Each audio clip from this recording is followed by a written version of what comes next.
Jack was the hot shot, live it up type of a guy. Jack believed that life should be a party from the day you're born until the day you die, and that nothing should interfere with it. And he damn near proved that. As far as I knew, he never had a dull day in his life. He sold fire equipment, and it was just fate that put us together a lot, because I traveled around a lot on my job, and he traveled around a lot on his job.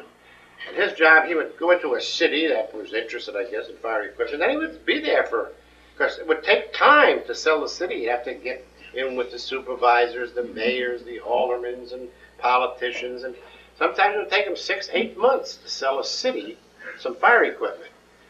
But when he'd sell it, boy, he'd sell it. You'd read the headline in the paper, city purchases $3.5 million worth of fire equipment.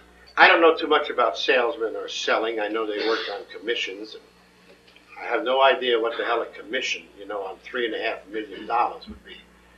But it must be a hell of a lot of money, because he spent a lot of money. He loved to party. The company I was working for was building a water treatment plant, and I was the superintendent on that job.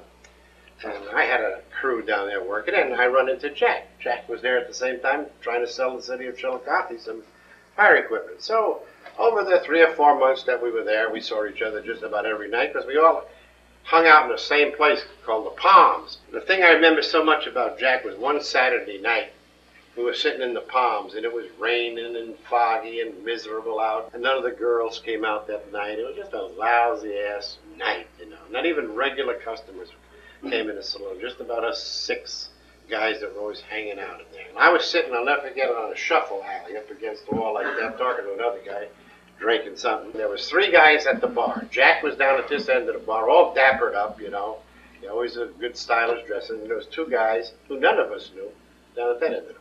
And all of a sudden, Jack drunk, and he pulled out a big wad of money. He says, I got $1,100.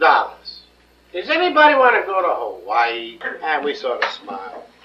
And these 2 guys down again say, yeah.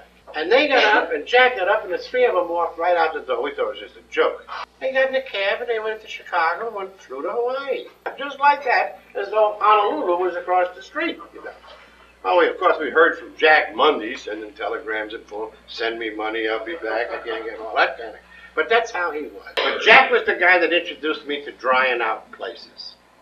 And I can remember the first reaction I had when Jack told me about that. I took him to a bus station one night because he was going to go up to Minnesota to dry out. And I said, what do you mean dry out? He said, well, you pay so much money. And I said, you mean to tell me you're going to pay them money to get you sober? A thing that cost you money to get drunk? And I just couldn't equate that. Why did you get drunk in the first place then? It was going to cost you money to get sober, What a waste of money I thought that was. And then I wouldn't see Jack for maybe 4 or 5 months, and boom, we'd run into each other again. As I say, just by fate. Always seemed to be in the same city that we'd be in. Jack, I watched him go down, Last time I saw Jack, he was selling sewing machines and vacuum cleaners, He wasn't up in the big bucks anymore, and he wasn't making trips to Hawaii. He was in and out of state hospitals and things like that to get well.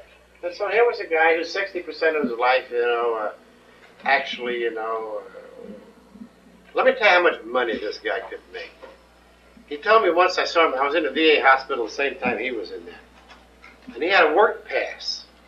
He could go out and work and come back and stay at the hospital.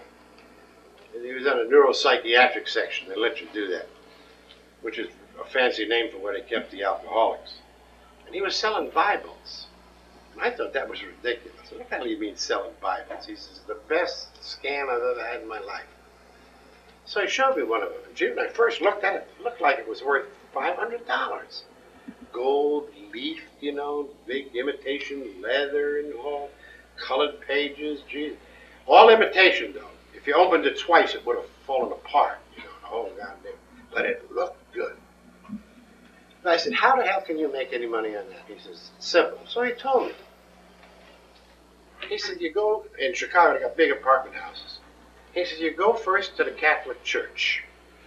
And he says, you get the name on the sign out in front of the Catholic Church of the church and of the pastor. In other words, Father Kelly, pastor of St. Mary's Church. That's all you got to know.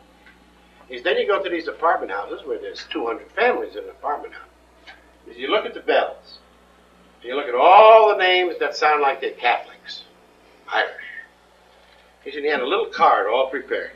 And he read it so many times he knew it by heart. As soon as they opened up the door, he'd say, "Hi, my name is such and such, and I was just over talking to Father Kelly at St. Mary's." Right away, that woman thinks the priest sent him over here. He said, "We have this Bible. The priest means that I should have a Bible. And they're only $29.95, and you don't have to pay it all at once. No, you just pay $10 deposit now, and the rest you could pay in weekly installment." So for $10, she's going to get straight with the priest, she figured. Jack used to tell me it took him about 3 minutes to close the sale. And he'd make $10. He'd make the deposit. In an hour, if it took you 3 minutes, that means you could make 20 sales. That's $200 an hour. Brain surgeons don't make that kind of money. And that's how Jack was, you know. Up here one day and down here the next. Billy I lived with on Skid Row. He was an architect from California, student of Miss Frank Lloyd Wright. He chose that lifestyle, you know. I really shouldn't call him an alcoholic. The only reason I do that is because